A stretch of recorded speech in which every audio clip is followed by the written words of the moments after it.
दोस्तों, दुनिया की सियासत एक नए मोड़ पर पहुंच चुकी है। रूस ने भारत को दिया सस्ता तेल और साथ ही हाईटेक टेक्नोलॉजी, लेकिन अब बारी भारत की है और भारत देने जा रहा है रूस को अपना सबसे अनमोल खजाना। जी हाँ, ऐसा खजाना जो रूस की तकदीर बदल सकता है। और जब इसका ऐलान हुआ तो रूस खुशी से झूम उठा। आखिर वो खजाना क्या है, क्यों इसे रूस के लिए गेम चेंजर कहा जा रहा है और दुनिया की सुपर पावर ये सब देखकर क्यों परेशान है? आज की इस वीडियो में हम आपको बताएंगे वो पूरी हकीकत जो शायद ही आपने कहीं सुनी हो। रूस और भारत की दोस्ती कोई आज की नहीं है। इसका रिश्ता दशकों पुराना है। जब पूरी दुनिया शीत युद्ध की आग में झुलस रही थी, तब भी दोनों मुल्क एक दूसरे के सबसे भरोसेमंद साथी बने और यही भरोसा 2022 की रूस यूक्रेन जंग के दौरान फिर से सामने आया। जब अमेरिका और यूरोपीय मुल्कों ने रूस पर एक के बाद एक सैंक्शन लगाकर उसे अलग थलग करने की कोशिश की, तब ज्यादातर देश पीछे हट गए। लेकिन भारत ने न कोई धमकी दी, न कोई बयानबाजी, बल्कि खामोशी से एक ऐसी चाल चली जिसे पूरी दुनिया ने गेम चेंजर मूव कहा।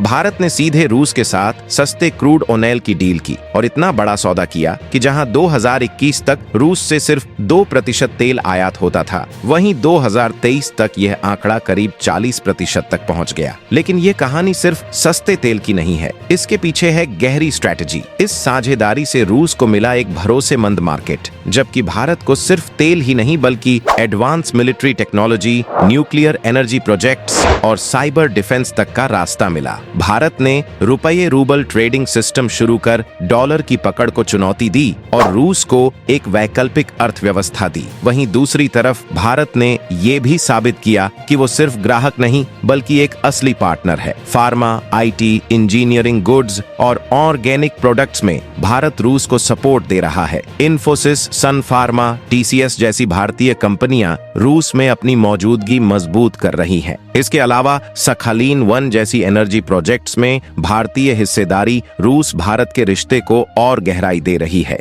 अब बड़ा सवाल यह उठता है, भारत को इस पूरे खेल से क्या फायदा हुआ और आने वाले वक्त में उसका अगला कदम क्या हो सकता है? दरअसल रूस यूक्रेन जंग के बाद जब पश्चिमी देशों ने एक एक कर रूस से तेल खरीदना बंद कर दिया, तो रूस के पास अपने ओरल्स ग्रेड क्रूड ऑयल का नया बाजार ढूंढने के अलावा कोई चारा नहीं था। और इसी मौके को भारत ने एक सोची समझी रणनीति से पकड़ लिया। भारत ने रूस से रिकॉर्ड मात्रा में कच्चा तेल लेना शुरू किया। यह वही तेल है जो आमतौर पर यूरोप को जाता था, लेकिन प्रतिबंधों की वजह से अब भारत और चीन जैसे एशियाई देशों को भारी डिस्काउंट पर मिल रहा है। नतीजा यह हुआ कि भारत को यह तेल ब्रेंट क्रूड की तुलना में औसतन 10 से 15 डॉलर प्रति बैरल सस्ता मिला। इसी वजह से 2021 तक जहां रूस से भारत का तेल आयात 2% से भी कम था, वहीं 2023 से 24 में यह बढ़कर सीधे 35 से 40% तक पहुंच गया। इससे भारत ने न केवल अरबों डॉलर की बचत की, बल्कि घरेलू स्तर पर पेट्रोल डीजल की कीमतों को भी स्थिर रखने में कामयाबी हासिल की, जबकि ग्लोबल मार्केट में लगातार उतार चढ़ाव चलता रहा।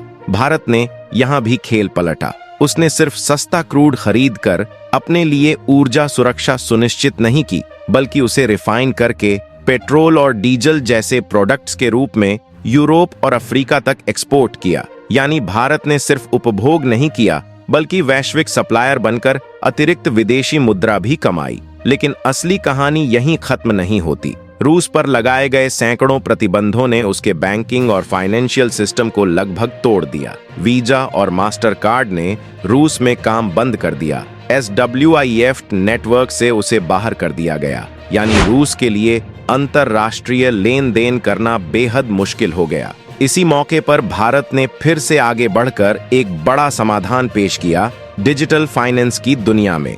भारत ने रूस को UPI और रुपे कार्ड सिस्टम ऑफर किया। यह सिर्फ पेमेंट गेटवे नहीं है, बल्कि एक ऐसा इंडिजिनस और सुरक्षित प्लेटफॉर्म है जो अमेरिका प्रभावित फाइनेंशियल नेटवर्क पर निर्भरता को खत्म कर सकता है। अगर यह व्यवस्था लागू होती है तो रूस के लिए यह किसी नए आर्थिक जीवन दान से कम नहीं होगा और भारत वह केवल सस्ता तेल खरीदने वाला ग्राहक नहीं रहेगा, बल्कि रूस के लिए एक डिजिटल सहयोगी और टेक्नोलॉजी लीडर बनकर सामने आएगा। यानी इस गठबंधन ने तेल से आगे बढ़कर अब डिजिटल आजादी और वित्तीय स्वतंत्रता का नया अध्याय खोल दिया है। जब पश्चिमी प्रतिबंधों ने रूस की अर्थव्यवस्था को जकड़ लिया और अमेरिका यूरोप की बड़ी आईटी कंपनियां वहां से अपना कारोबार समेटकर चली गईं, तो रूस अचानक डिजिटल भविष्य को लेकर असमंजस में पड़ गया। टेक्नोलॉजी डेवलपमेंट और साइबर सिक्योरिटी उसके लिए सबसे बड़ी चुनौती बन गई। लेकिन इसी मोड़ पर भारत ने वो कदम उठाया जिसकी किसी ने उम्मीद नहीं की थी। भारत की दिग्गज आईटी कंपनियां इन्फोसिस, टीसीएस और एचसीएल ने रूस में अपनी मौजूदगी दर्ज कराने की तैयारी शुरू कर दी। ये कंपनियां वहां सॉफ्टवेयर डेवलपमेंट से लेकर टेक्नोलॉजी सर्विसेज और साइबर सिक्योरिटी तक हर मोर्चे पर मदद देने जा रही हैं। इतना ही नहीं, रूस की कई सरकारी एजेंसियां और संस्थान अब भारत की मदद से अपने डिजिटल ढांचे को आधुनिक बनाने पर काम कर रहे हैं। यानी जब पूरी दुनिया रूस से दूरी बना रही थी, तब भारत उस खाली जगह को भरकर न सिर्फ रूस का डिजिटल साथी बना, बल्कि खुद को ग्लोबल टेक पावर के रूप में भी साबित कर रहा है। सिर्फ डिजिटल नहीं, फार्मा सेक्टर में भी भारत रूस का सबसे बड़ा सहारा बन गया। पश्चिमी देशों की दवा कंपनियों ने रूस से कदम पीछे खींच लिया, तो वहां अस्पतालों और मेडिकल स्टोर्स में दवाओं की कमी हो गई। ऐसे हालात में भारत ने आगे आकर रूस को भरोसेमंद जेनेरिक मेडिसिन्स और वैक्सीन्स मुहैया कराई। रिपोर्ट्स के मुताबिक आने वाले समय में यानी 2024 से 25 तक भारत रूस का फार्मा कारोबार $10 बिलियन तक पहुंच सकता है। इसका मतलब है कि रूस की हेल्थ केयर सिस्टम की रीढ़ अब भारतीय दवाएं बनने वाली हैं और भारत की पहचान एक ग्लोबल हेल्थ केयर हब के तौर पर और मजबूत होगी। इतना ही नहीं, दोनों देशों ने एक ऐसा आर्थिक कदम भी उठाया है जिसने सीधे सीधे अमेरिका की डॉलर बादशाहत को चुनौती दी है। यह है रुपया रूबल व्यापार मॉडल। इस व्यवस्था के तहत भारत और रूस अब आपसी कारोबार में डॉलर का इस्तेमाल नहीं कर रहे, बल्कि अपनी स्थानीय करेंसी भारतीय रुपया और रूसी रूबल में लेन देन कर रहे हैं। इससे रूस को अमेरिकी बैंकिंग सिस्टम और डॉलर पर निर्भर नहीं रहना पड़ता, जो पहले ही प्रतिबंधों के कारण उसके खिलाफ खड़े हो चुके थे। कुल मिलाकर भारत और रूस का रिश्ता सिर्फ तेल या हथियारों तक सीमित नहीं रहा। अब ये साझेदारी डिजिटल से लेकर हेल्थ केयर और फाइनेंस तक हर सेक्टर में नई मजबूती पा रही है। रुपया रूबल मॉडल की असली ताकत यही है कि यह अमेरिकी प्रतिबंधों की दीवार को सीधा पार कर जाता है। जब यूरोपीय और अमेरिकी बैंकिंग सिस्टम रूस के हर लेन देन को रोकने में जुटे थे, तब भारत ने एक ऐसा विकल्प दिया जिसने रूस की अर्थव्यवस्था को फिर से ऑक्सीजन दी। आज यही व्यवस्था रूस के लिए फाइनेंशियल लाइफलाइन है और दोनों देशों को आर्थिक स्वतंत्रता की ओर ले जा रही है। लेकिन भारत रूस का रिश्ता सिर्फ तेल और टेक्नोलॉजी तक सीमित नहीं रहा। अब कृषि और खाद्य सुरक्षा भी इसमें नया आयाम जोड़ रहे हैं। भारत से रूस को अब चावल, चाय, मसाले और खासकर मिलेट्स, मोटा अनाज की सप्लाई हो रही है। पश्चिमी देशों की पाबंदियों से जब रूस की फूड सप्लाई पर असर पड़ा, तब भारत ने ये कमी न सिर्फ पूरी की, बल्कि रूस के लिए पोषण से भरा एक नया विकल्प भी खोल दिया। खास बात यह है कि भारत ने इंटरनेशनल ईयर ऑफ मिलेट्स की जो पहल दुनिया के सामने रखी, उसका रूस ने भी समर्थन किया है।